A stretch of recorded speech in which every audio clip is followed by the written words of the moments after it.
Good afternoon. Our meeting is going to get started in a few minutes, but I want to do like a little prelude with some singing. And the reason for singing at this meeting is that the future we deserve doesn't just include bare necessities, right? It also includes art and music and joy and creativity. So we're excited to be singing to start this meeting out. The song we're going to be sharing with you this morning, which we're going to also need your help with, is called Lead with Love. Lead with Love. And this song actually formed the basis of a meeting of our collective back in June. We talked about leading with love. And in organizing, we don't talk about love a lot, like it's a little soft. We're also talking about campaigns, and like getting serious about power. But at the heart of our organizing is love for ourselves, love for the people that are closest to us, love for our communities, the love that drives us to build the future we deserve. So we're excited to be sharing this song with you and hope you will join in with us. The lyrics are, repeat after me, you got to put one foot in front of the other and lead with love. Put one foot in front of the other and lead with love. This is a song by Melanie DeMore from the Seattle area. And it goes like this. Listen the first time and then join on in. It sounds like this. You gotta put one foot in front of the other and lead with love. Put one foot in front of the other and lead with love. You gotta put one foot in front of the other and lead with love. Put one foot in front of the other and lead. Sing it again. You gotta put one foot in front of the other and lead with love. Put one foot in front of the other. Repeat after me. You're not alone. Don't you give up. Keep moving. You gotta put one.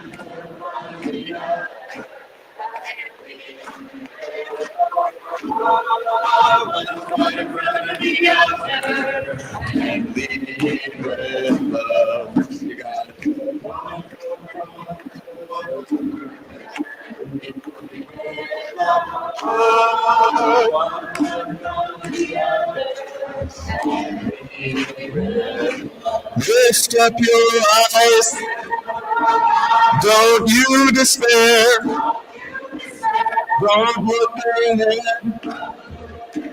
the path is there.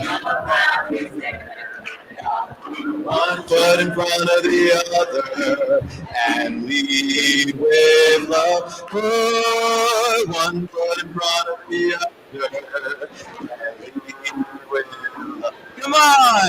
Put one foot in front of the other and lead with love. Put one foot in front of the other and lead with love. I know you're scared, and I feel too.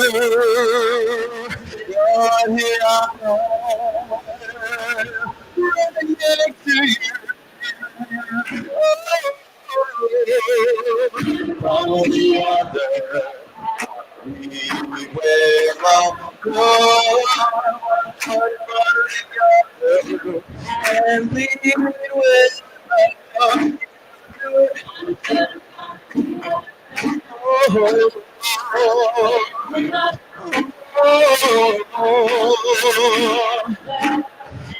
Lead with love.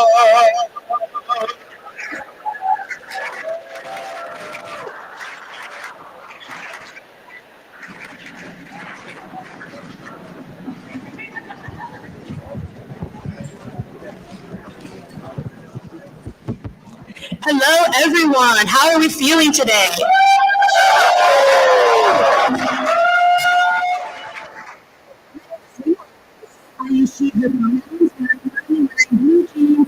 Gold hoop earrings and have long black hair. I have been a member of the People's Lobby for over 5 years now. Thank you all for taking time out of your day to join us for a public meeting. And thank you to the folks who are singing today. I want to welcome you all to an incredible display of our people power. Today we'll be hearing some moving stories from our leaders and discussing some real attainable next steps towards the future we all deserve. A future where we all have safe jobs, where we all breathe clean air, and where we all get the health care we need.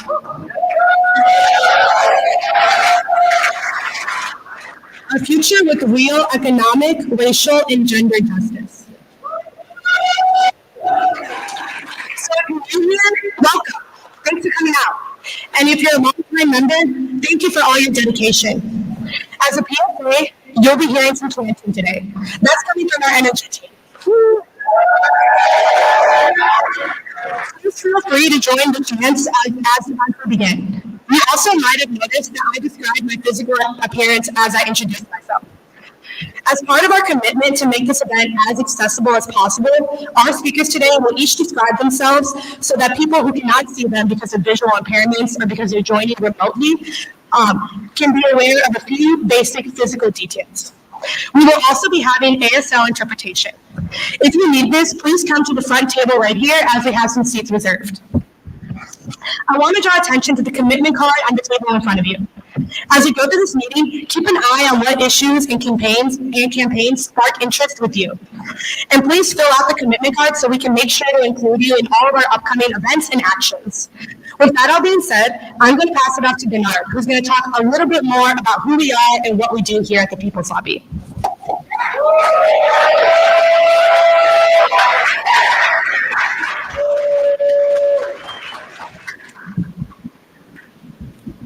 Good afternoon, ladies and gentlemen. My name is Bernard Moses. I'm a 5'11", bald African-American male wearing glasses, particularly sharp dressed today. I'm a member of the People's Lobby and a leader in the rideshare organizing chapter, Chicago Gig Alliance.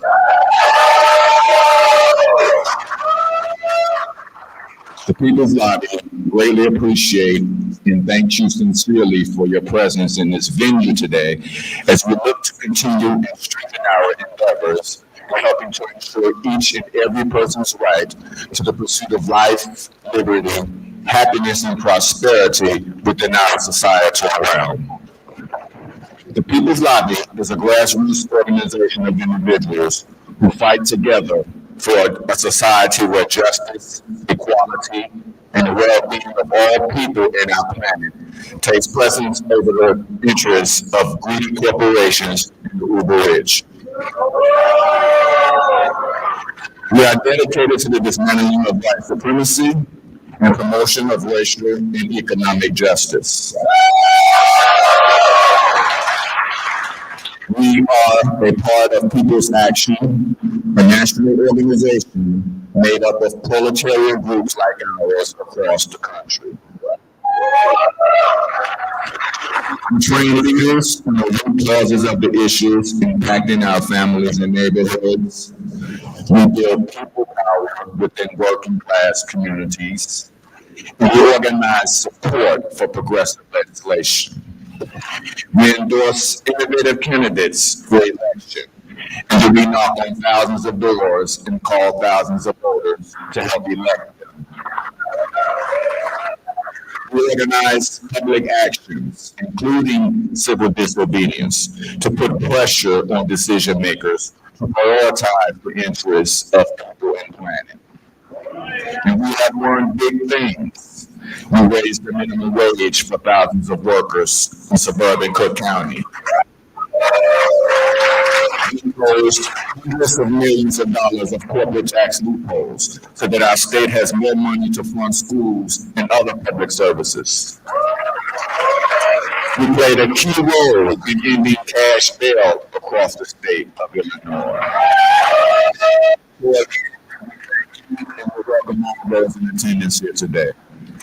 As a final thought, I would like to convey that this blue marble we inhabit in its totally natural state is a cold and dark place. For although the fact of life is a completely natural phenomenon, the act of life requires manufacturing of heat and life to sustain.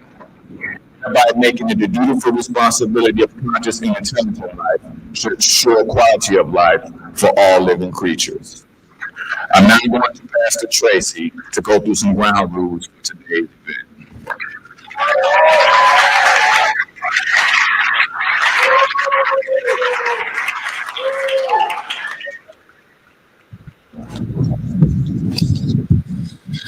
Good afternoon, powerful people.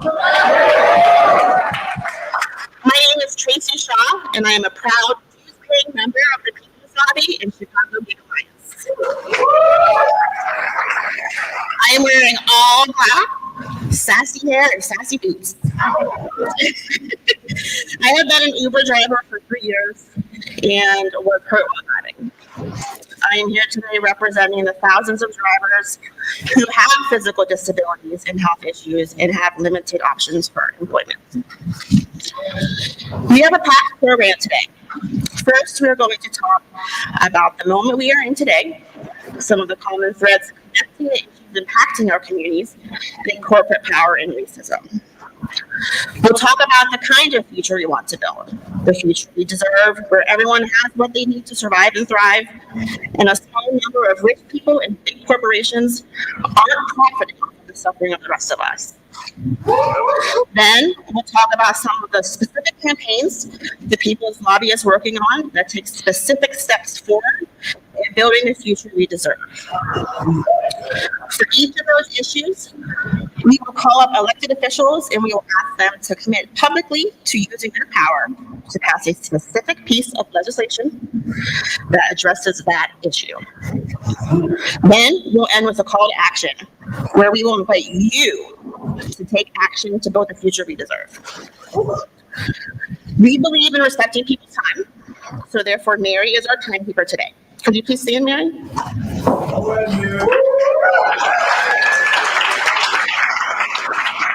have a 90-minute program planned, and we intend to keep it to that time frame. Our program was developed through a democratic process led by our members. These issues are not open for debate in this meeting, and only the people on the stage will be able to ask questions of the elected officials. I'm excited to be here with all of you because I know that with the people power here in this room, we can win real change. When we fight, when we fight, when we fight, when we fight.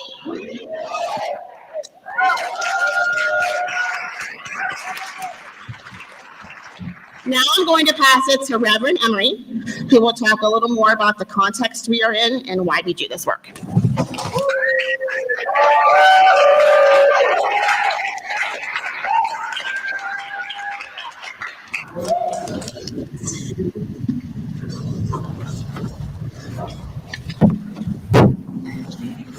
Good afternoon. I'm Reverend Keith Kimber, and I serve as pastor of Abundant Grace United Church of Christ, and I'm one of the leaders of the People's Lobby's Clergy Caucus.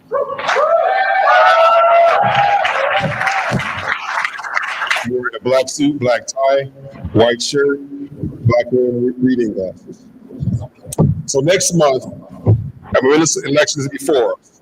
The movement for authoritarianism and white supremacy is strong, and there's a real chance to beat them and their candidate on November 5th. But we can't let that be our goal. And there's a link between the rise of white nationalism and the issues we're addressing here today.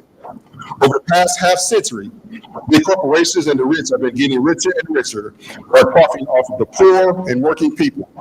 The right wing succeeded in cutting taxes on corporations and the wealthy, starving governmental resources, deregulating the big banks and the wealthy, starving governmental resources, deregulating the big banks, attacking unions and workers' rights, moving jobs out of black and brown and low-income communities, and then also corporate executives could get bigger mansions and buy bigger yachts.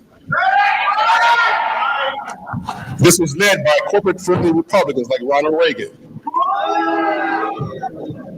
but assisted by the pro-corporate wing of the Democratic Party, folks like Rahm Emanuel. who led the push to pass corporate-friendly trade deals in Congress. They closed 50 schools in Black and brown neighborhoods of Chicago. The result is an economy and a society that enriches the few, impoverishes the many, lets our schools and public transportation systems crumble, while investing in police and prisons as a solution to the social collapse that results. Here is how I see this playing out in my community in the south suburbs. Each passing year, the divide between haves and have-nots continues to grow. I see inadequate public transportation, increasing rent for housing, property taxes soaring, and economic development stagnating. And in my view, an intentional east-west boundary that has divided the Southland communities educationally, economically, socially, and in some cases, morally.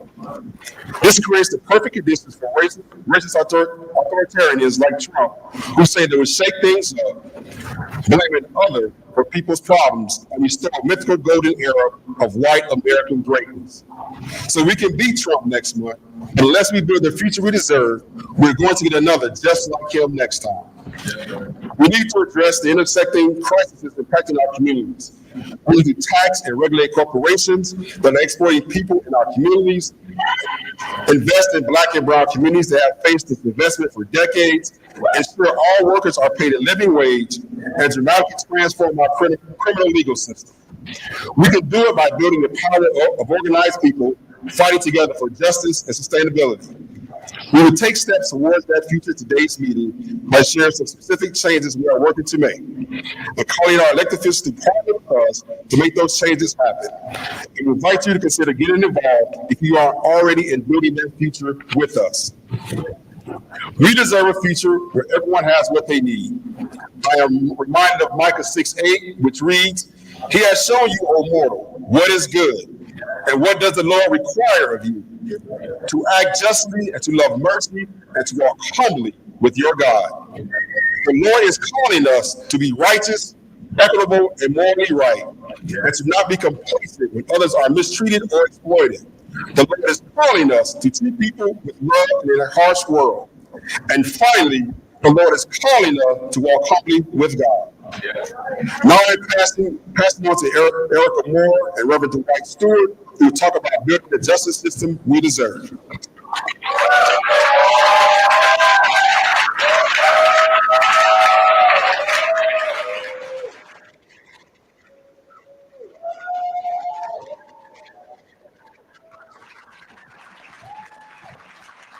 Good afternoon, beautiful people.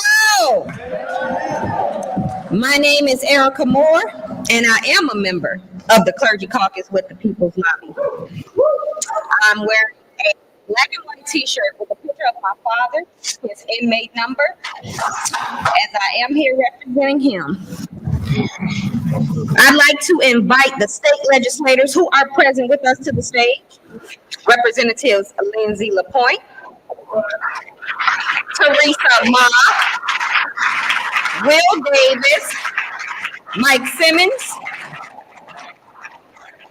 Rob Peters, and Democratic nominee for Senate, Graciela Guzman. Thank you so much for joining us today.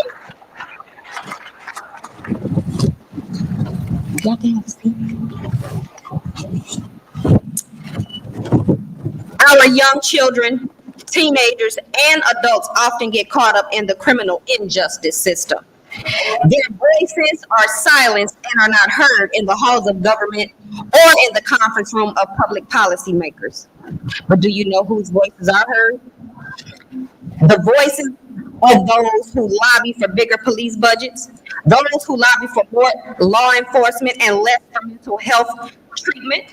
It's the voice of the prison industry who show in those spaces rather than in the spaces where they are addressing affordable housing, homelessness, and youth service industries. As a result, law enforcement professionals, we know as the police, frequently show up in our communities and schools and target our children. Many whom are under the age of 10 years old are walked out in handcuffs and into police stations rather than being walked into a safe space where a professional can talk with them, address their real problems, and develop a plan to meet their needs. As a People's Lobby Clergy Caucus member, I have been personally invested and impacted by this particular issue because my father was one of those children. From the time my father was 8 years old, he has been in a battle with this harmful, punitive system he was groomed into by members of this very system, never receiving proper help that he needed and deserved after his involvement with whatever misdemeanor he was engaged in. Wherever the educational community or community support systems failed him, the criminal legal system stepped in. After already enduring a difficult early childhood, my father's birth date was wrongfully entered, making him 20 years old, being tried as an adult at 16 years old for stealing cars. My father is now 66 years old and has spent 54 of those years behind bars, all for non-violent offenses.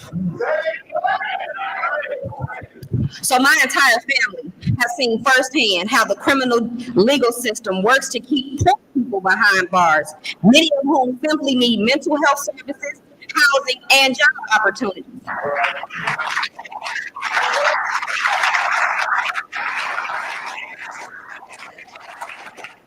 My father, while not innocent, has never received the fair and respectful treatment that every human being deserves. Carrots have never been made available to him, only sticks. And I have no doubt that the key decision makers involved in his various cases would have treated him very differently had he been white. Most recently, I discovered that my father unknowingly agreed to a 14-year sentence, believing that he had agreed to 7. The crime was petty, the offense was again minor and nonviolent, yet the sentence was long.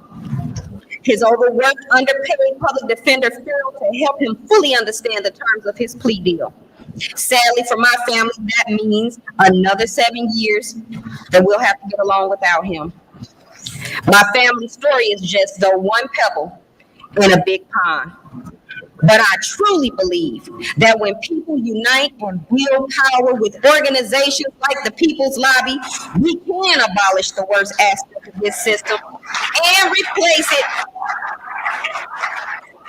with something better that is more humane and wholesome. Thank you.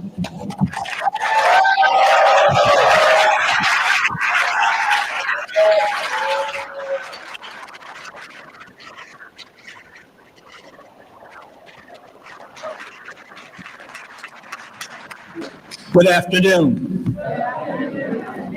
My name is Dwight Stewart. I'm 69 and looking fine in my favorite tan and black sport coat today. African American, a resident of Wheaton, Illinois, and a proud member of the Criminal Justice Transformation Team of the People's Lobby.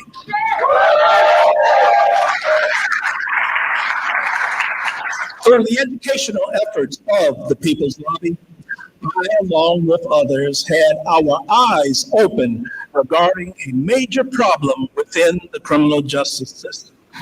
Each year, thousands of people in our state, people who are supposed to be considered innocent until proven guilty, were being detained in jail because they did not have the cash money for bail. By attending bond hearings at the DuPage County Court, I saw how this affected Black and brown persons in a severe fashion. Our question became, how can this be changed? What can be done? The members of our team began the work of informing others of the problem and worked to garner support locally and in Springfield to pass the Pre-Trial Fairness Act, which would end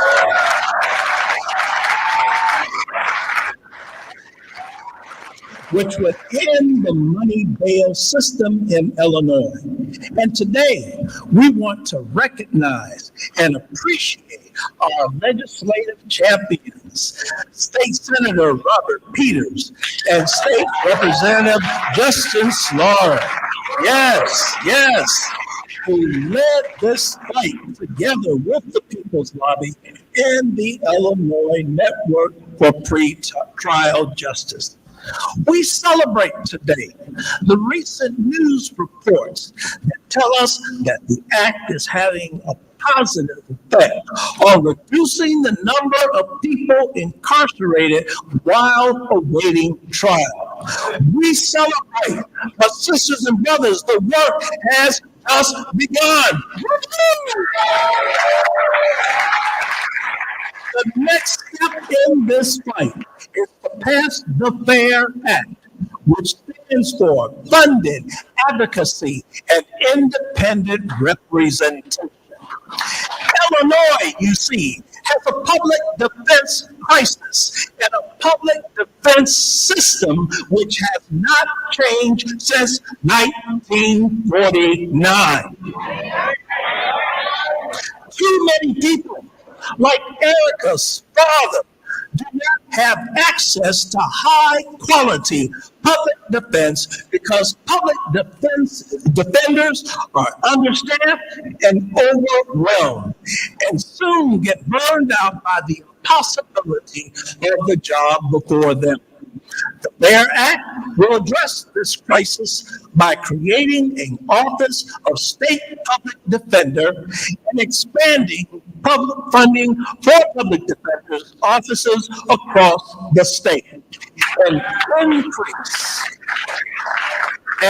increase in funding will enable more public defenders to be hired, reduce workloads, and provide better representation.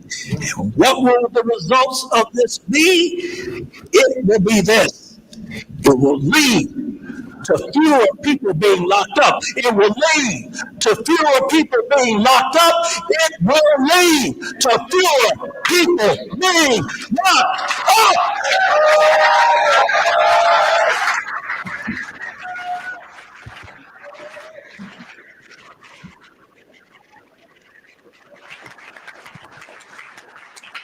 Now we have our first question for our state legislators. Will you commit and support and champion for the FAIR Act HB 5842? Please answer yes or no. Yes. Yes. Yes. Yes. Yes. Yes. Yes.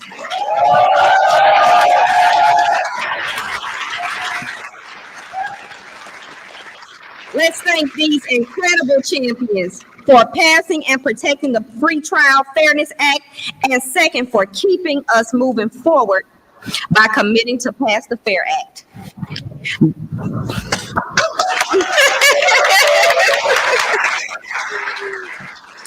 Now I will invite up Javier, Minor, and Rowan Julian to talk about building the public transportation system we deserve. Justice is a human right, not just for the rich and white. Justice is a human right, not just for the rich and white. Justice is a human right, not just for the rich and white. Thank you.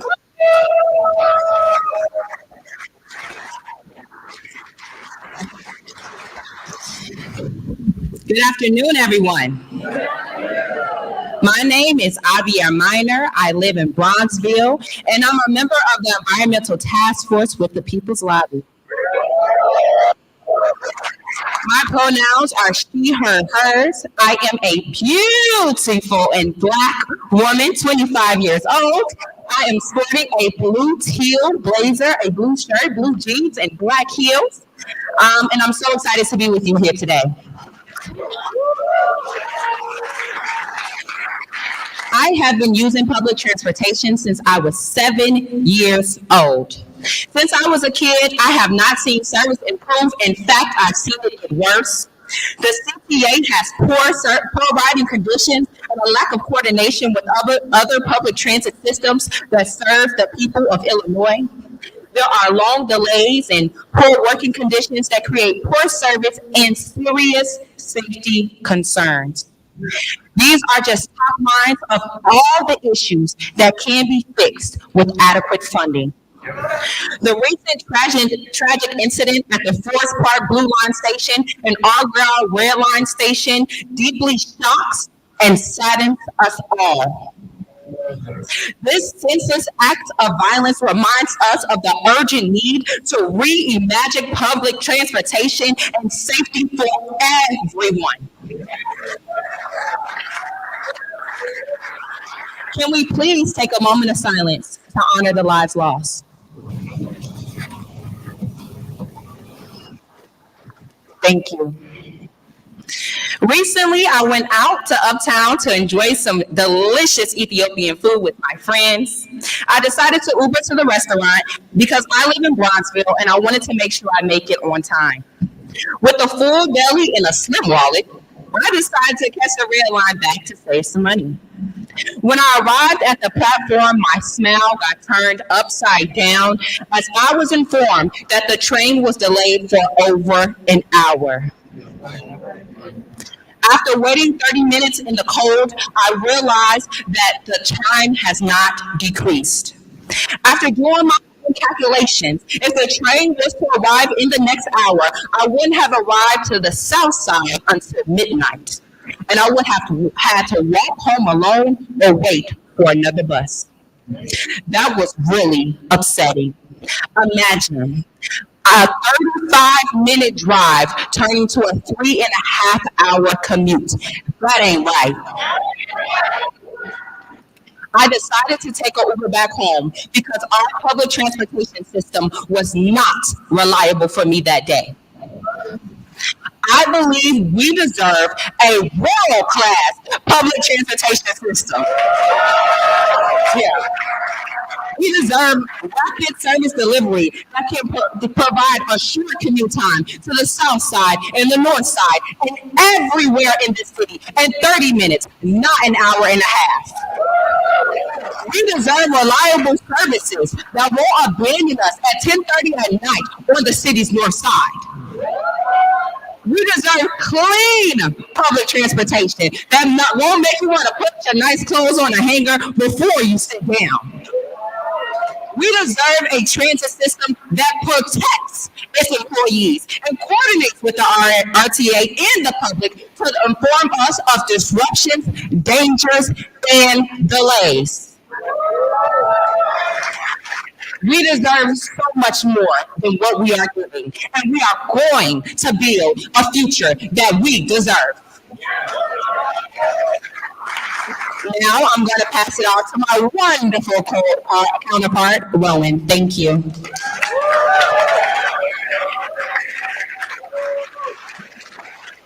Thank you, Javier. Good afternoon. I'm Rowan. I'm white, I have short hair, and I'm wearing some pretty cool pink pants today that are making me happy. I live in Wheaton, and I'm a college student and a member of the People's Lobby. Even though being eco-friendly is one of my values, I rarely use public transit. Our current system does not have the funding to be interconnected, frequent, or reliable enough to make it a viable option. And it's at risk of getting much worse. When federal COVID money runs out next year, our transit systems are facing $700 million in deficit, which could lead to huge cuts to already inadequate bus and train service, as well as increasing in transit fares. Are we going to let that happen? No! They say cut back, we say fight back. Cut back, fight back. Cut back, fight back. Cut back, fight back. We are working to fight this crisis in two ways. First, we want to pass the Metropolitan Mobility Act to merge the CTA, Metra, and PACE into one agency. And second, we want to raise $1.5 billion each year in in new funding by taxing the rich and big corporations in order to prevent a crisis and fund the expansion of public transportation in order to be more frequent and reliable. We need to invest in the future that we want to see. Now I'm going to ask our elected officials to make their second commitment of the day. As negotiations proceed on the Metropolitan Mobility Authority Act, will you work alongside us to ensure the legislation sets us on a path towards a reformed system that meets everyone's needs across the region and raises $1.5 billion in revenue from equitable sources? Please answer yes or no. Yes. Hell yes. Hell yes. Yes. Yes. Yes. Yes.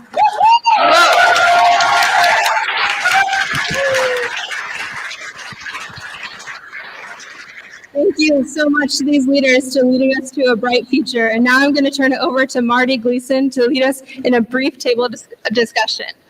We are unstoppable. Another world is possible. We are unstoppable. Another world is possible. We are unstoppable. Another world is possible. We are unstoppable. Another world is possible. Good afternoon, people. My name is Marty Gleason. I am wearing a green button-down shirt. I'm wearing blue jeans, and I have some of the best hair in this room. Hi, everybody. My name is Delvin Willis. I also use he, him pronouns. I am African American. I am wearing a gray shirt and black slacks. And And I also have a decent-ish Obama impression. So we've spent a lot of time this morning so far in this afternoon. Oh, not yet. We spent a lot, sorry. Like we said, packed program, cues, we've got this. Okay. So we spent a lot of time talking about what it's going to take to build a better world and how we at the People's Lobby are doing that work for transit justice, environmental justice, and actual legal reform. Yeah, that's right. So I'm going to hand it to Delvin. Oh, hello there. Yeah, hello. Hi. In this work, it all started with a small group of dedicated people who just saw a need and worked with their neighbors to just build this better world. And now it's your turn. So everybody at your table, you're going to take a moment or two to write down what it's going to take for you to build a better world. For example, if I was sitting amongst all you beautiful people, I would argue that we need to take away the Cook County Juvenile Probation Department from the Office of the Chief Judge and put it into the Department of Public Health where it belongs. You share this idea with your friends and family and your brand new best friends at your table to talk about these ideas and find your vision, find your commonalities. Then, once you've written this down on that piece of paper, we want you to turn to someone that you don't know, introduce yourself, and share your vision. Look for your commonalities. Yeah. And then as a table, you're going to share your ideas. Like Marty just said, look for those commonalities and these shared visions. Then the energy team will have people coming around to your tables to capture those ideas. So, Noah, can you give us 4 minutes on the clock? Okay, everybody, start sharing what you need to build a better world.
All right, if you can hear my voice, clap once. If you can hear my voice, clap twice. If you deserve a better world, clap 3 times. Thank you. So while we have collected, and you guys have met your new best friends that you're going to organize with to build this better world, my energy team is going to come up and give me some ideas of what we're going to do. We could spend the rest of our program talking about what that's going to look like, but we have more things to commit to. So I'm just going to find some of my team that I am done, and I'm going to throw, oh, hey, it's Allie. Allie, what did your table say? We had some great ideas back there. We were talking about moving money from police departments to mental health services. That's exactly right. And I need one more volunteer from my energy team. Oh, that's Annie. Hello, Annie Schuher, and I can report that 2 different groups want to bring back the Fair Tax Act. We're going to win it this time. We're going to tax millionaires. Oh, heck yeah. To build this world, we got to organize. And Delvin's going to talk about what all that's going to take. Let me be clear. To build this better world, we need to organize our people, share our vision, and get our champions elected. We've spent a lot of time talking about the people power necessary for this new perfect world. And now it's time for my comrade, Pastor Straight, to talk to us about the other half of this equation, organized money.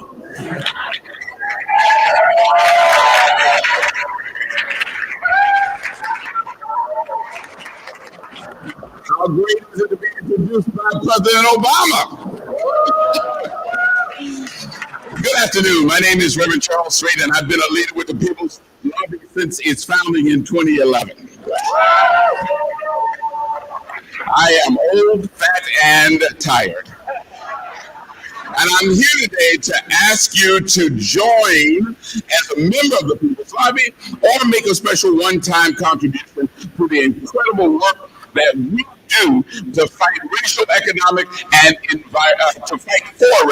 racial, economic, and environmental justice. Before I ask you to contribute today, I want to take a moment to recognize the sponsors of today's event. And those are the people right there on the slide. Give them a great big hand.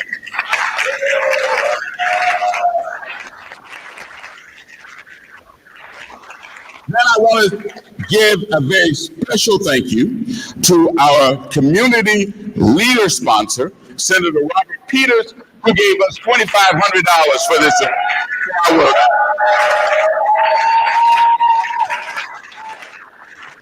And to our movement builder sponsors, State Representative Lindsay LaPointe and Will Guzzardi, who gave us $1,000 for our work.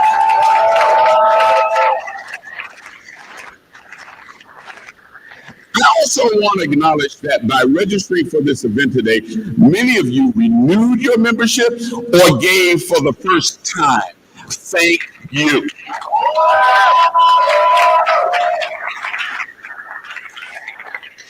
Power is the ability to act in ways that transform our community. It comes not only from organized people, which is why you all have your beautiful faces in this room today, but it also comes from organized money. Your financial support makes it possible for us to hold meetings like these, to elect and re-elect people who share our values so that we can get big things done and make things like passing the Bail Act be the first state in the country to get rid of the racist, capitalist, discriminatory practice of money bond. Yes.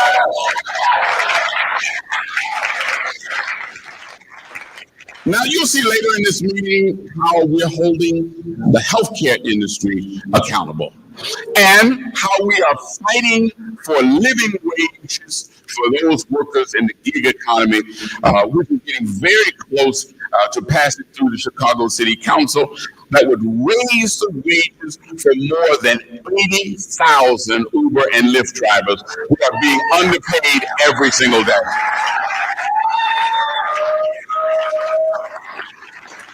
And I think you know what that takes by now. It takes what?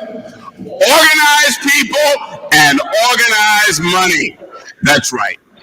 We are only able to do the work that we do because of the support of the people in this room. And people like you. Come on, give yourselves a big hand.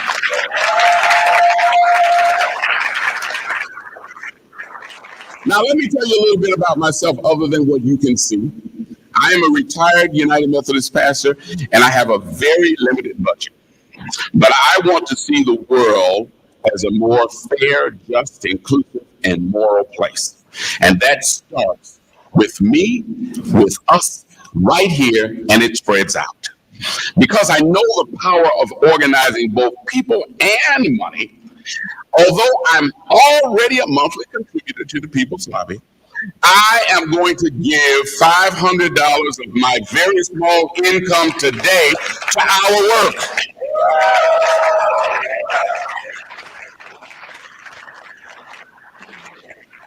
And I do need you to understand that is a sacrifice. I hear cat food don't taste all that bad. I'm asking you. Thank you so much. Thank you so much.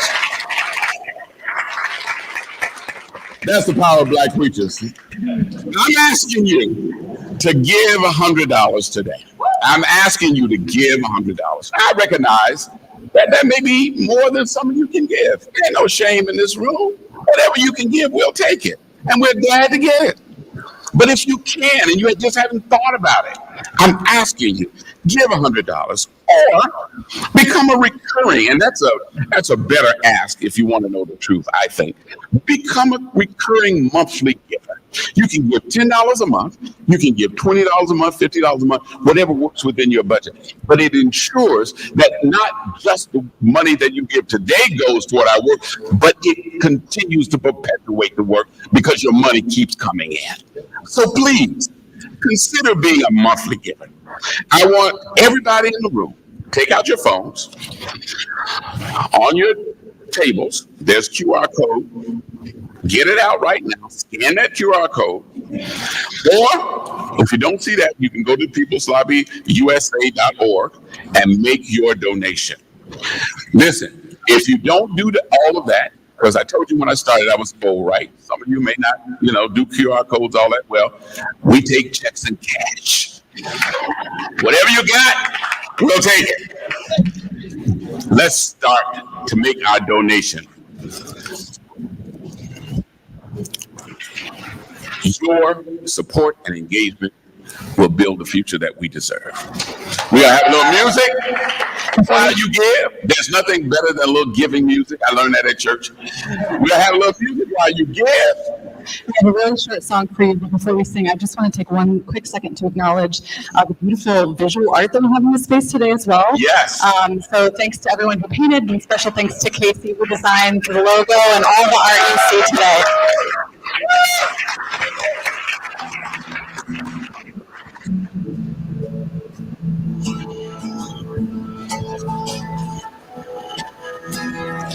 I will rise with all my daughters. I will rise against my foes. I will rise with all the mothers. I will carry out their woes. I will rise to fight for freedom. I will rise to face with fears. I will rise against all hatred while my eyes are red in tears. I will rise in love and justice. Let me see a better day. I will rise for peace and service for a world in disarray. I will rise to heal the bridges for this broken world to see. I will tear down walls between us that divide you and me. Oh, stand with me. Rise up hand in hand. Oh, Fly with me, we will rise together across this field.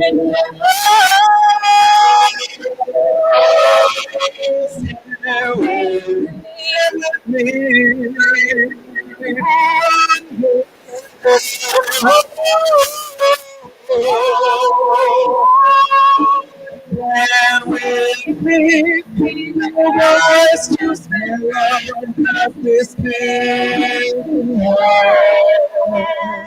Yay.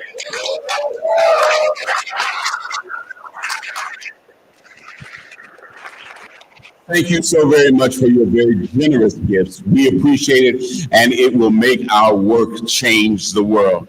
Please, next, coming to the stage is going to be Kate Ridley and Hannah Peterson, and they're going to tell us about building the healthcare system that we deserve.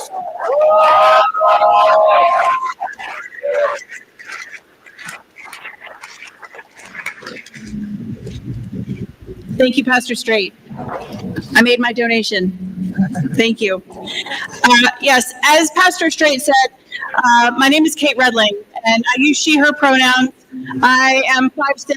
I am a Latina, biracial Latina woman wearing a black jacket and a People's Lobby t-shirt, and I am not Michael Grice.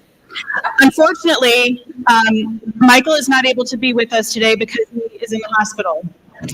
So let's all please say a quick prayer for his speedy recovery and let him know that we miss him. He will be seeing this. So I will be reading Michael's comments because what he had to say is way more powerful. Good afternoon. My name is Michael Grice, and I'm sick and tired of health insurance companies taking my money and not giving me health care.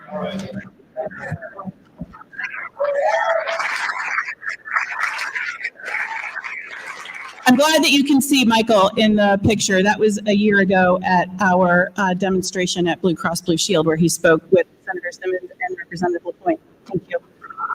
I'm a member of the People's Lobby because TPL understands how to get things done. It's going to take a massive amount of people power to win dignified health care for every single one of us. I was denied the wheelchair that I am sitting in right now.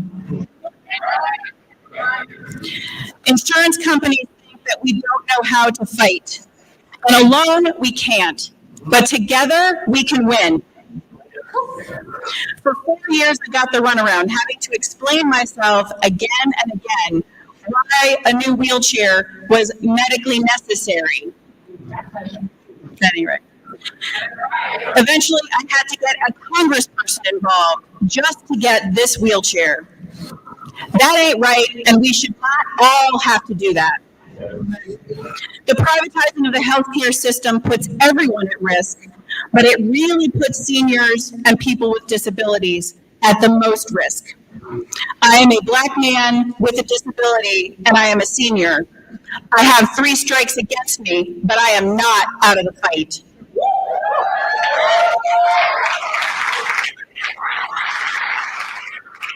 I am constantly at risk of losing everything, my transportation, my housing, my SNAP benefits, all because we have let big companies control our access to health care.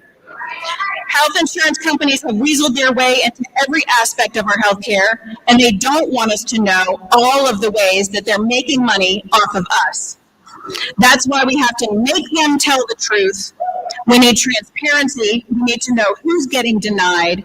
And if they don't want to tell us, we will write the laws to make them do it. Next up, I want to turn it over to Hannah Peterson, who will tell you about how we're going to do that.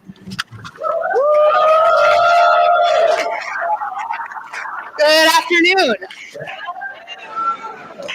My name is Hannah. I use pronouns like they and she. I am a queer disabled veteran. I am in grad school to become a pastor. I am white, and today I'm wearing a green jumpsuit, and I have a thick mullet. I've been a member of the People's Lobby since moving to Chicago a little over a year ago, and organizing with fellow seminarians and on the Northwest side on the healthcare task force. Growing up as a pastor's kid, I saw how easily anyone could fall through the government's safety nets and be left going to underfunded nonprofits and churches to meet their basic needs. From this context, I joined the military for financial security, what we call economically drafted, so that I could be sure that I had access to what I needed to live. 9 years in an international pandemic later, now 1 year out of the military, I am clear that our government should not force us to choose between contracting into the military or insecurity around our basic needs.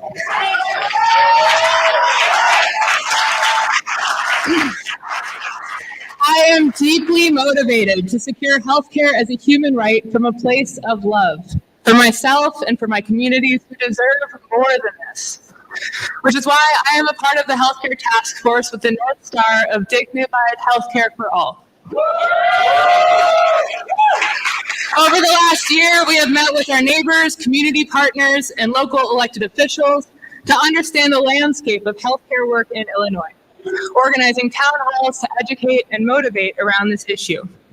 We joined the Protect Our Care Coalition and worked to pass the Healthcare Protection Act in Illinois, which ends prior authorizations for inpatient mental health care and ends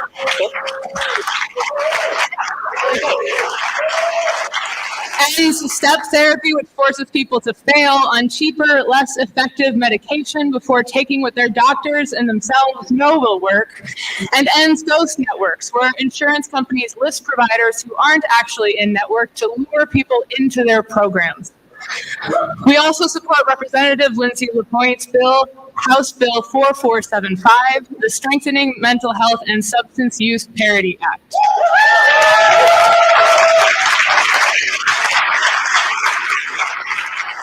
On the national level, we work in partnership with People's Action on the Care Over Cost campaign, working alongside other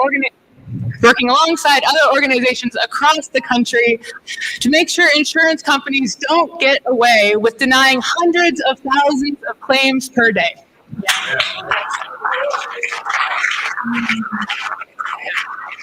Join me in this chant demanding the care we deserve. Healthcare is a human right, not just for the rich and white. Healthcare is a human right, not just for the rich and white. Healthcare is a human right, not just for the rich and white. Healthcare is a human right, not just for the rich and white. Thank you. We are clear that each of these changes are stepping stones to building the future we deserve, in which we have security around our basic needs, including our North Star universal health care for all. Today, we're asking state legislators to commit to taking the next step with us. Legislators, I have a question for you. For-profit insurance corporations use prior authorizations and claims denials to withhold the care we are paying for, denying the humanity of patients and providers in order to make billions of dollars in profit. These practices delay and deny necessary and often life-saving care, which literally kills people, creates anxiety for both patients and providers, and exacerbates medical debt. This especially harms marginalized groups, but due to a lack of transparency from insurance corporations, we cannot know the full extent of the problem. Will you work with us to craft, co-sponsor, and vote for legislation that ends prior authorizations and increases transparency of insurance claims denials so that we can hold these corporations accountable? Please answer yes or no. Hell yes! Oh, yes. Absolutely, yes. Yes. Yes. Yes. Yes. Thank you.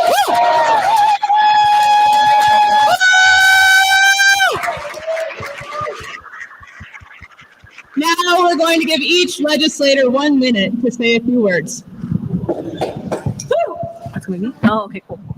Hi, everyone. I'm Guzzardi. My pronouns are she, her, they, yeah. And with TPL's help, I'm now the incoming state senator of the 20th district.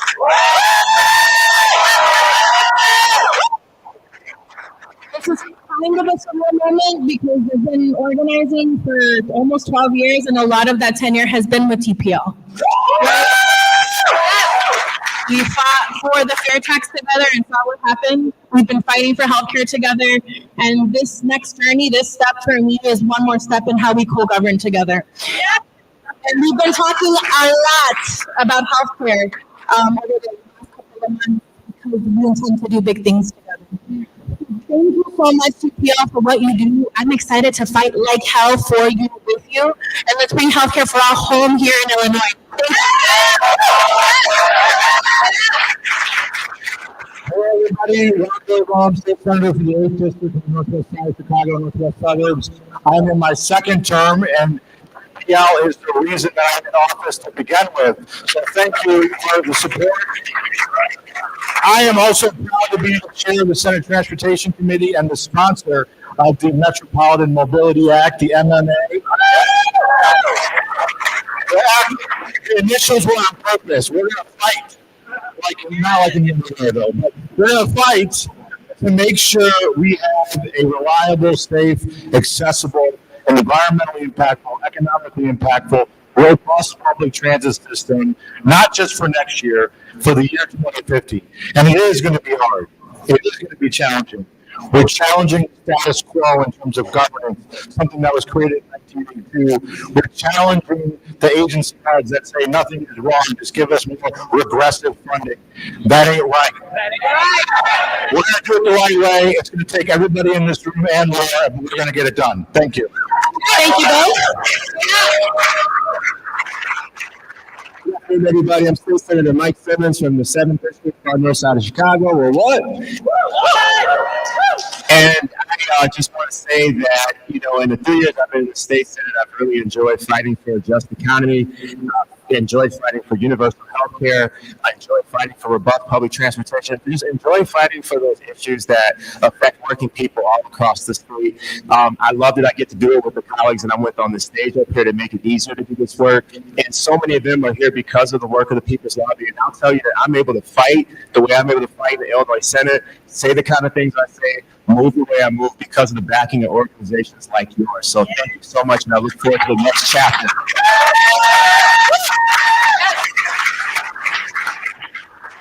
Good afternoon. I'm Will Davis, state representative of the 30th District from the South Suburbs. And because I want to comply, I am a handsome, bald, black man wearing work pants, a blazer, and a T-shirt that says, "Dope State Black Rep." I've been with the People's Lobby before all of these folks were legislatively born. I've been in the GA now for 22 years, and I've been fighting with the People's Lobby for education, health care, fair wages, supplier diversity, contract diversity. All of those things that are important to you are definitely important to me, and I look forward to continuing this fight, especially when it comes to mass transit. We have to make sure that it's right, that the governance is right, and that the money is right to make sure South suburban communities are taken care of. Thank you all very much.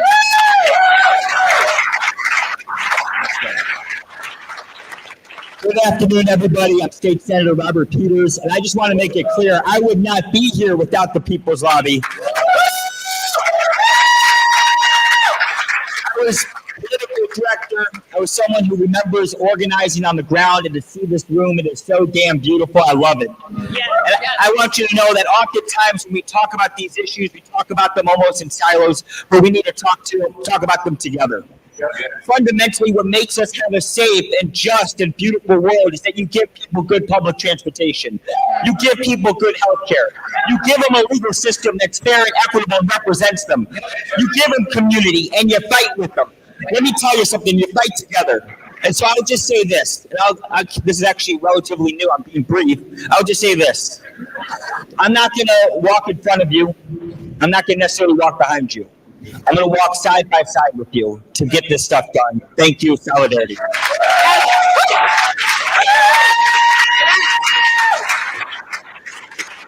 Good afternoon, everyone. I'm State Representative Teresa Ma, representing the 24th House District. It's so great to see all of your amazing faces and this room full as it is with people who care about creating a better world and putting in the time and the work to do that. I'm proud to have been organizing with and working with the People's Lobby since well before I was elected, and I'm so happy to continue to do that, to work with you. I represent a district that is majority minority, predominantly immigrant, mainly lower income, and so all these issues are very personal and directly affect my constituents. And so, I'm very proud to stand alongside you, work with you and my colleagues here to continue the fight for criminal justice reform, healthcare, environment. What else did we? Everything. So, thank you so much. Thank you.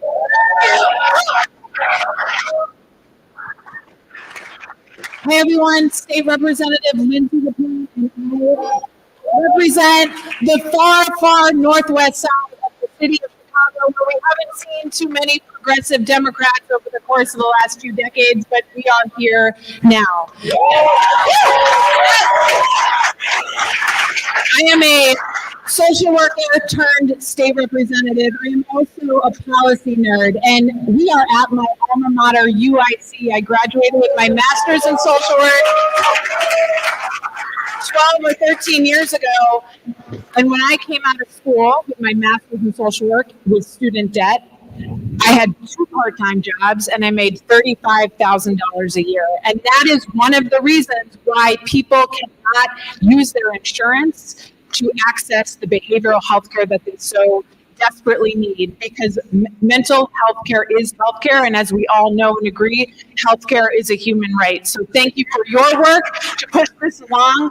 It's going to take this type of work, but it's also going to take being policy nerds and working on implementation and forcing the executive branch of the city and the state to be accountable to getting what we all deserve. Thank you.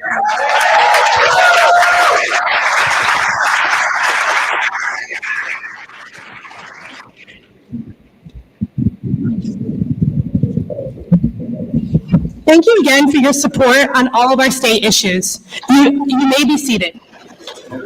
Thank you. Thank you again.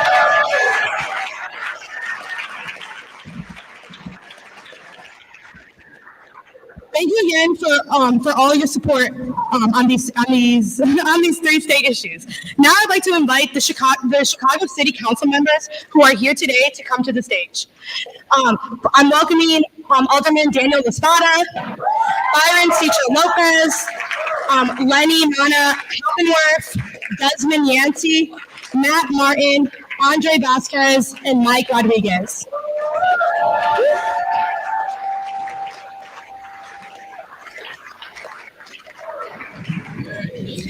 Thank you all for joining us here today. I also want to thank an elected official who is here today but is not being invited up because we don't have a request for him in this agenda. But thank you so much, 45th Ward Committee person Michael Rabbit, for being with us here today.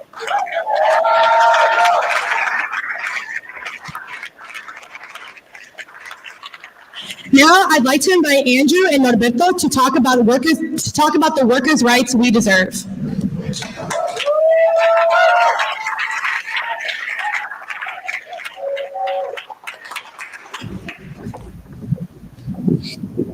Thank you for having me. My name is Andrew McLaurin. I've been an Uber driver since 2015. I have on a seafoam shirt. I guess that's what this color is. I'm not really sure. It just looked like a nice shirt, so I grabbed it. But I'm from the Roseville community, far south side, 46-year-old father of 5. Yep. My honest people stand up. I like it. Like many other people, I started driving for Uber because I needed the money and I needed to earn a living for my family. But slowly over time, rather than me taking the advantage and the opportunity with Uber started to take advantage of me. It ain't right. The further we went on, Slowly over time, our profits dwindled down. Our pay decreased by 50%. I don't know if any of you guys that work in jobs, I know, how would you feel if you lost 50% of your income, like overnight? Right, that ain't right? Who cuts the job pay by 50%? But apparently Uber does. And all while the costs are escalating, we pay for our own gas, our own car maintenance, it's time, it's wear and tear on our car, on our bodies, insurance fees. Everybody's insurance went up on automotive over the past 6 months, I believe. I know some of you guys have felt that. I have. And sometimes even fines. We have speed cameras, red light cameras. Not that I'm speeding, don't think that I am. But sometimes get flash, right? And then you guys can identify with that. And to add insult to injury, Uber has raised the fare on passengers by 40% over the year. Now that's not all. That ain't right? But that's not all. Wait, there's more. Over the same period of time, while pay has steadily decreased, the risk associated with driving has steadily increased. I have personally had several close calls. I once had a young man get out of my car at the drop-off. I looked up, he has a semi-automatic in his hand, and he was ready for a shootout. I guess with his neighbors or something, it wasn't toward me. But as a father of 5, that's just dangerous. You know, so I'm not here only today as an Uber driver, but also as a concerned citizen, a father, a breadwinner for my family, and a member of my Southside community. And I'm here to say that these companies should not be allowed to run a business model based on exploiting workers and extracting wealth out of our communities in order to line the pockets of executives and delivering profits to investors. And if this is what is meant by the new gig economy, I'm here to tell you, the gig is up.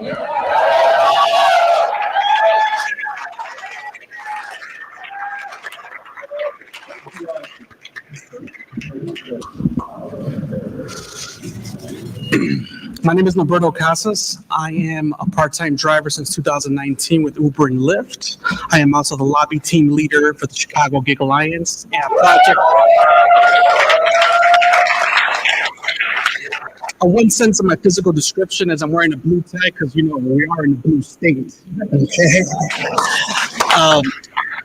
The People's Lobby pin because they're close to my heart.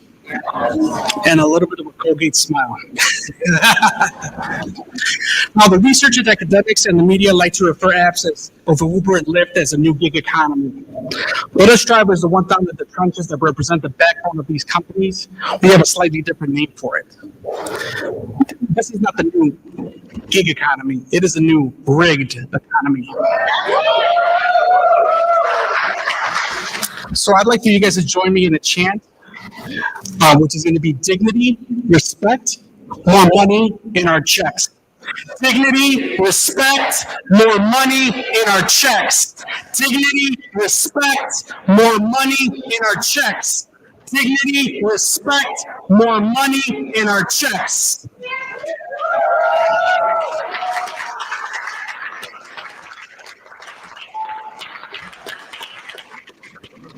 Thankfully, we have a cadre of concerned and committed aldermen who didn't take long to recognize the situation for what it is, that these companies must be regulated. And we are happy and honored to have many of these aldermen who have been co-sponsors of our Fair Share Ordinance here with us today. The Fair Share Ordinance will raise pay for drivers, add safety protections, and add protections for job loss. Every team has a closer. Every World Series team has a Hall of Fame closer to close it out. Our chief sponsor, Alderman Mike Rodriguez, is that closer.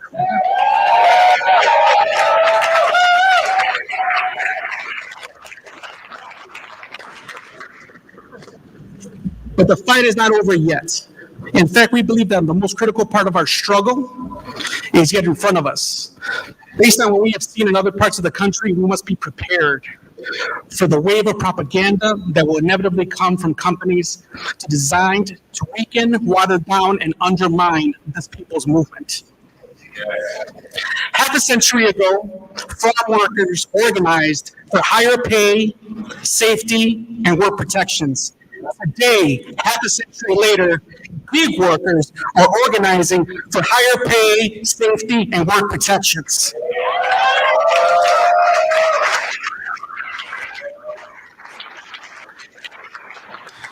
Today we ask our city council members who are present, will you continue to fight with us and hold the line on the fair show ordinance so that we can regulate these corporations and ensure higher wages and better working conditions for the rideshare drivers in the Chicagoland area? And will you also encourage your colleagues in the Chicago City Council who currently support this bill to not buckle under pressure or be misled by false misrepresentations by unscrupulous companies? Please answer yes or no. Por supuesto, sí. Sí. Yes. Yes. Yes. Yes. Yes.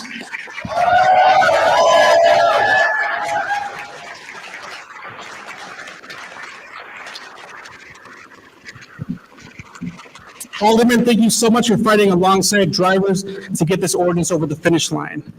One side note, for our state legislators in the House, we will be talking to you soon about how we can move a fair share ordinance through the state capitol as well.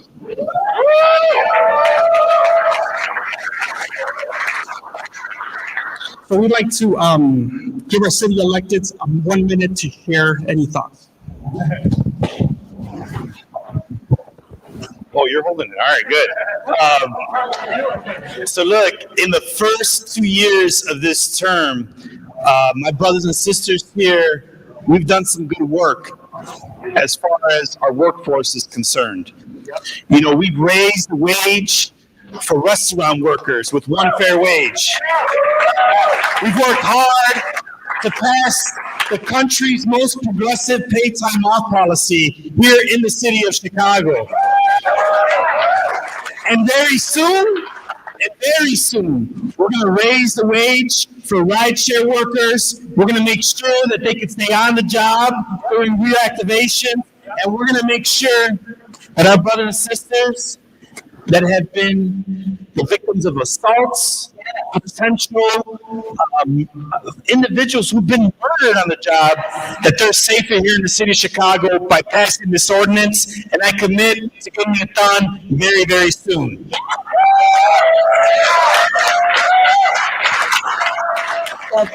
Well, thank you. I want to thank all the organizers and the workers who are putting the workers and the people of our community, our neighbors, ahead of corporate greed. And we got to make sure that we call it for what it is. There's corporate greed, corporations, big money against working class people or neighbors who need our help. We know that organizing works, and when we organize, we win. And as an elected official, you have my commitment to work, just as we've done for any other constituent in all the issues for working class people, that are rideshare, all workers, all riders, or neighbors have their fair share, that they pay salaries that are dignified, and that we have safety conditions for parents of one of the workers that just shared with us. This is a prayer, and when we work and we organize, we win. Thank you.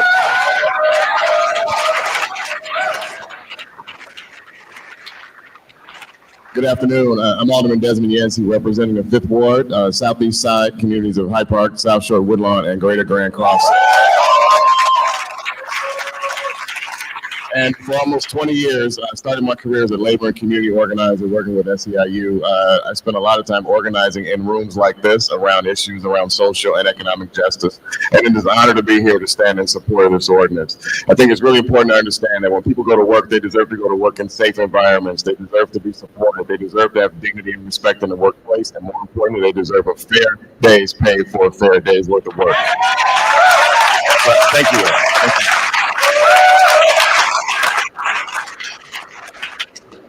Hi, my name is Lenny Manat Hoppenworth, and I'm the Alderwoman of the 48th Ward, which is Edgewater and Uptown.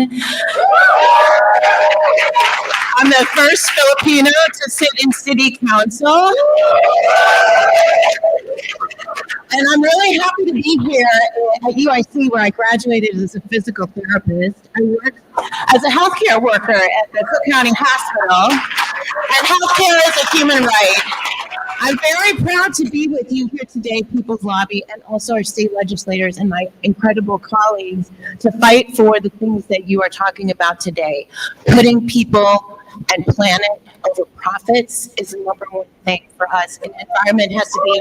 I'm also holding the building the environmental justice we deserve. Thank you for bringing joy into this work. We need it. I'm very also grateful to see young people in the room. I was in the restroom washing my hands, and I heard a little boy say, "I love you, Mommy," and the mom said, "I love you too." This is the kind of work that we need to do. We need to build it around the people that need it the most, our generations to come. So thank you, People's Lobby, for all your work. Thank you for bringing love and joy into this very important work. Thank you. Thank you.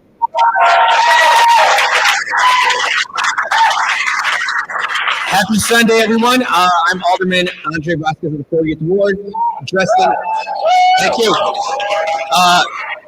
I got a Navy shirt on, I'm wearing jeans, and a hat says City of Chicago, because that's the city I love and represent out here.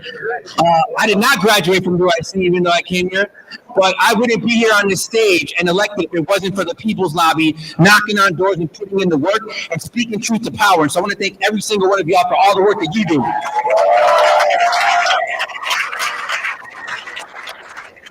It's a shame that when we think about the term gig worker, when it first got brought up, it was almost 2 decades now, we still aren't at the point where people who are doing these jobs because they're trying to pay their bills aren't getting fair wages, they're not getting safety, and they're not getting justice. You should be able to work your job and not have to worry about somebody pulling a gun on you or anything else. You should be able to know that if someone's, first, you shouldn't be deactivated for doing your job, but if someone's going to, you need to have a fair appeals process so people understand why somebody's getting cut or not. And if you're going to burn through your vehicle, have to pay for gas, have to pay for repair, you should be compensated fairly for that work. Anything less is unacceptable. That's why we're here. We're going to continue to fight until we get it done. Thank you very much.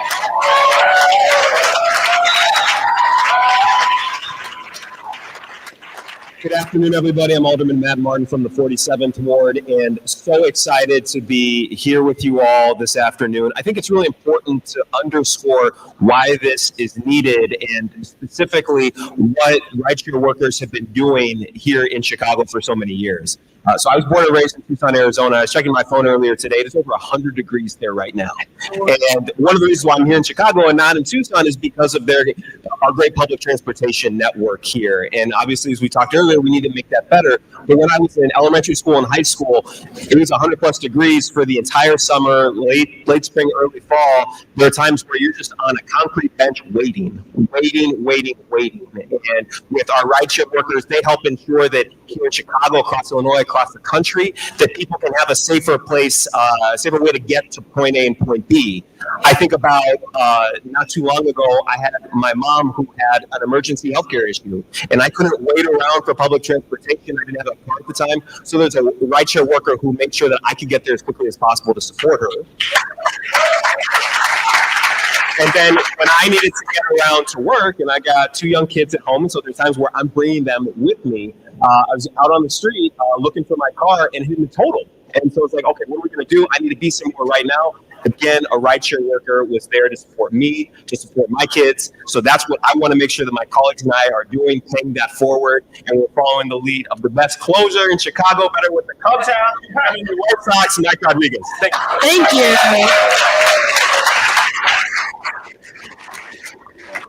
Hello, hey, my name is Daniel Spata. I use he, him pronouns.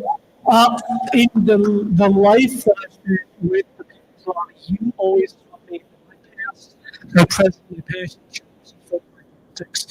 And so when our speaker was sharing about seeing his income 50%, I thought about in 2010 when I was working at Barnes & Noble, what it felt like to see me cut my hours from 35 hours a week to 20 hours a week, to cut my hours from 20 hours a week to 7 hours a week, and how angry I felt, how hopeless and surrendered I felt in that moment, and how desperate I felt.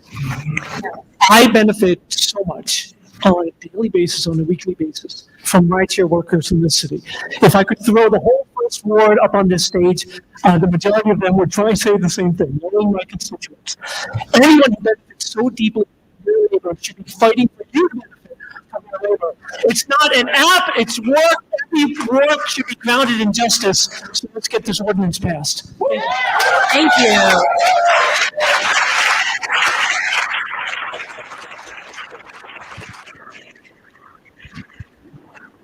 Thank you so much. And thank you again for your continued support and leadership. Now I'm going to invite up Arthur Dennis to talk about one of the more important fights we can all win over the next months.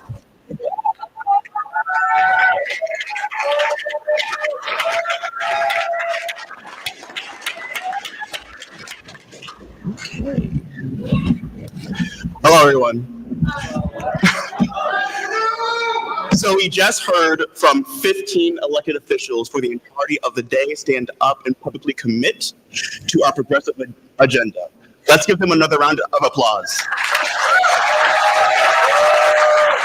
Hello, everyone. My name is Arthur Dennis. I use he, him pronouns. I'm the Southside Coalition leader within the People's Lobby. I am a tall, chocolate-skinned man wearing a gold and white shirt. I'm up here today because People's Lobby members like myself volunteer our time to door knock and make phone calls to make sure elected officials like these can vote for policies that create the future we deserve. Yeah. So, raise your hand if you heard something today that resonated with you. Something that you're willing to make a future reality for yourself or your loved ones. Shout them out. Go ahead. Healthcare, public transit, right. All these things, these issues, they resonate with us because they're what we're willing to fight for. Yeah. I know for me, my fight started when I wanted to help my students by organizing the end of cash bail in Illinois. That fight is important to me because when I was a teacher, I heard every single year how my Black students normalized jail in their lives because their mom, their dad, their auntie, their titi, whomever they knew was in jail. And because of that, because these kids were poor and because they were Black, they believed jail might just be their future too. And as someone that grew up as poor, I was angry. How can I teach a child to believe in their education? How can I teach that child to believe in their future if they don't even see themselves as free? So, I volunteered my time for elected officials on the stage, like Senator Peters and many others who fought for the end of cash bail in Illinois. Now, pretrial detention is based on safety, not how much money you have. I changed my students' lives through organizing. So, now I want to ask all of you, are you willing to fight for your future? Are you willing to fight for your children's health care? For affordable housing and affordable health care and all the things in all of our communities? So then let me ask you, are you ready? Are you willing to do everything you can to defeat Trump? And here's the thing, in order to defeat Trump, we need to support Kamala Harris in the upcoming presidential election. Now, let me say this. Yes, myself, People's Lobby, People's Action, and many of us in this room have advocated for a ceasefire in Gaza. Right. And we are incredibly disappointed and angry, I should add, that the current administration hasn't made that happen. Which is why we are motivated to put pressure on Kamala Harris and choose the best conditions for our ongoing fight for people and planet for the next 4 years. Because here's the reality. I'm fighting for a future I can fight for. I'm organizing a future I can believe in. A future my students can believe in. That future we demand becomes possible when Vice President Harris wins. If Trump wins, here's what happens. We will be too busy trying to stop him from giving money to corporations and the very wealthy. We'll be trying to stop him from attacking Black people, attacking brown people and immigrants, and stop him from using racist misinformation. So this election just isn't between two candidates. It's between two futures. So I'm inviting you to join me, to give your time and fight for a future we deserve. We'll be going door to door and calling voters in swing states like Wisconsin between now and election day about why those voters need to support Kamala Harris for president. Doing this volunteer work means that Harris-Walz campaign must commit to the progressive promises they made, like we had our officials make these promises, which they will commit to as well. We will hold them accountable because we did the work to ensure that she wins. So on your commitment card, sign up to canvass and come in swing states and join me in building the future we deserve. Thank you. So now I'm going to pass it off to Reverend Javon Moore to share opportunities to take action.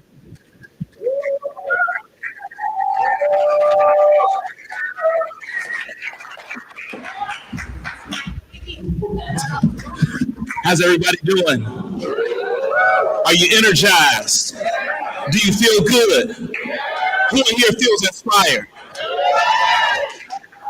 Well, if you feel inspired, are you going to commit to this work that we're here to do today and tomorrow?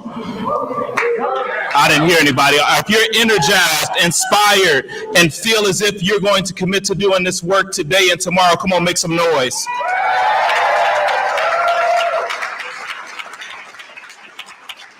My name is Javon Moore. I am the proud pastor of the Bryn Mawr Community Church in South Shore, and my alderman is here. I'm wearing a black suit, black shirt, black tie, locks, brown skin. I am unashamedly Black and unapologetically Christian. And the reason I got involved with the People's Lobby is because I believe my Bible, the Bible that I read, instructs me to do justice, to love mercy, and to walk humbly with my God. The Bible that I read encourages me to be concerned about the poor, the widows, and the orphans. The Bible that I read reminds me that Jesus said, whatever you have done to these little brothers and sisters, you have also done it unto me. The Bible that I read tells of account after account after account of the victories that occur when people come together using their collective power. And you all, the People's Lobby is a grassroots organization that is built on just that and embraces just that. Powered by people just like you and me, who believe that standing together, we can change systems of oppression, reform healthcare, workers' rights, environmental justice, and so much, much more. But the reality is that we cannot do this by ourselves. We need you, me, us, and we together. Our strength lies in our unity. Just as 1 Corinthians chapter number 12, verse number 12. If you haven't been to church today, you just came to it right now.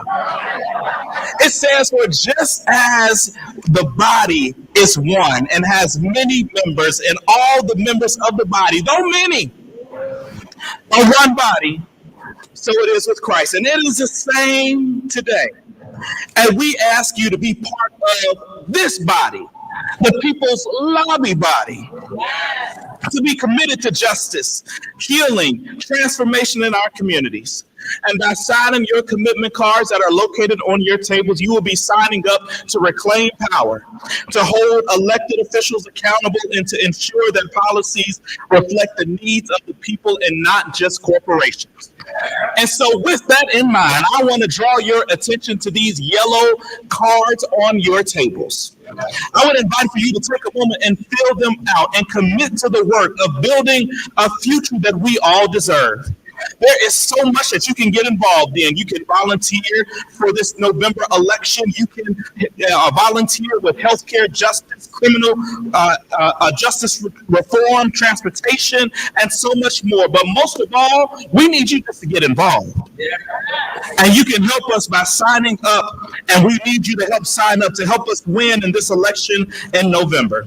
We want you to send a letter to your legislators to encourage them to pass the FAIR Act so that our state can create a better funded public defense system. As a matter of fact, our energy team is walking around. If you've already filled out that commitment form, raise your hand, lift it up so that we can grab it. Our energy team is walking around. Come on, let's give a hand to those that have already filled them out. If you are still filling them out, please do so. And if you've been sitting there with your hands folded and arms folded just like this, we need you to get involved in the work and to fill that out. I close with this. As Dr. King once said, the arc of the moral universe is long, but it bends toward justice. That's good, but I want us to remember something that's key. It only bends when we put our hands on that arc and we do the bending. When we do the building, when we do the shifting and the changing that our world and our society and our culture needs to see, it only happens when we get involved. Together, we can do it together. And the reality is, Big Mama had it right in the movie Soul Food. With one finger, you can do a whole lot of finger pointing. But when all of us pull our fingers together, we can strike a mighty blow. Come on, let's strike a mighty blow together.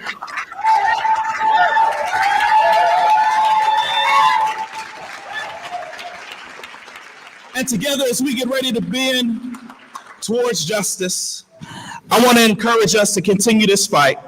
And it is with that in mind, I pass this mic on to Anthony, who will close us out.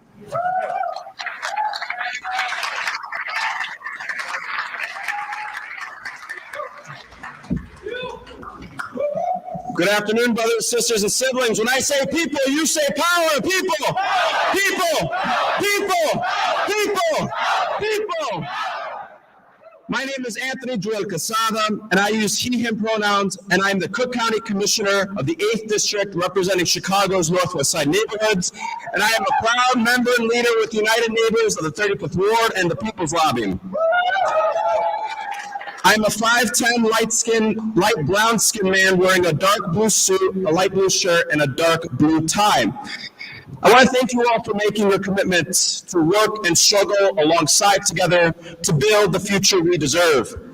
And I want to thank all of our elected officials who have committed to be conduits of our movements for justice in the halls of power.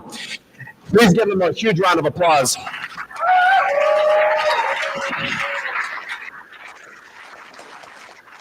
It also goes without saying that I also commit to advancing all the legislative goals we outlined today as a conduit of our movement. As we close today's event, let us be abundantly clear. The future we deserve is not something that will be handed to us. It's not something that the powerful will give up willingly. History teaches us that the victories working people have won, whether it be workers' rights, healthcare, or housing, have come through organized struggle. Those in power have always sought to divide us, to keep us isolated, convinced that we must settle for less, for a system that only serves the wealthy few. But that is not the world we want, and it is certainly not the world we deserve. The challenges we face, economic inequality, climate disaster, systemic racism, and endless wars are immense, but they are not accidents. They are the results of generations of decisions made by a ruling class intent on preserving its power and privilege. But we, the people, we have the strength. And most importantly, we have a vision of a future built on solidarity, justice, and collective action. If we want a society where everyone has access to housing, healthcare, efficient and free mass transportation, and dignified living wage jobs, and high-quality education, if we want a society and economy rooted in the needs of people, not profits, then we must organize. We must build power in our communities.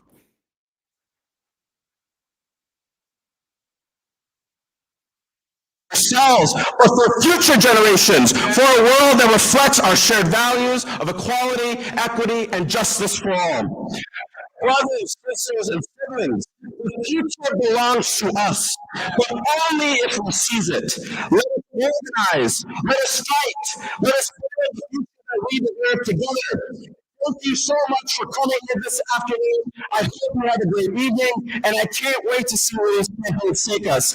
When we fight, when we fight, when we fight, when we fight, fight, fight. That's right. Thank you very much.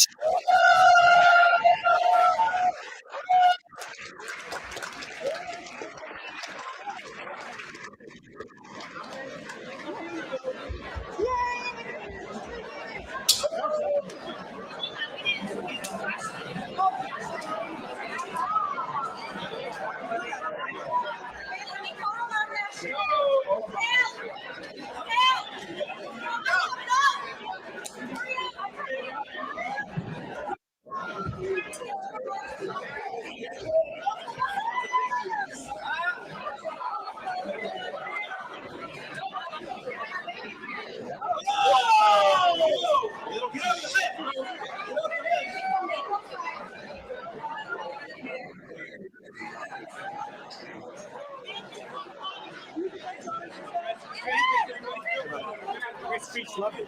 Appreciate it. I got a 2:30 with you tomorrow. Perfect. See you then. Yeah, I just wanted to set it up. I just wanted to say hi real quick. Yeah, I enjoyed your speech. Oh, thanks about it. Appreciate it. See you tomorrow, okay?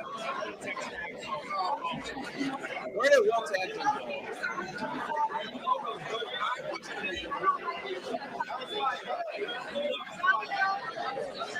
I'm leaving now because I don't want to talk to nobody. Hey, bro.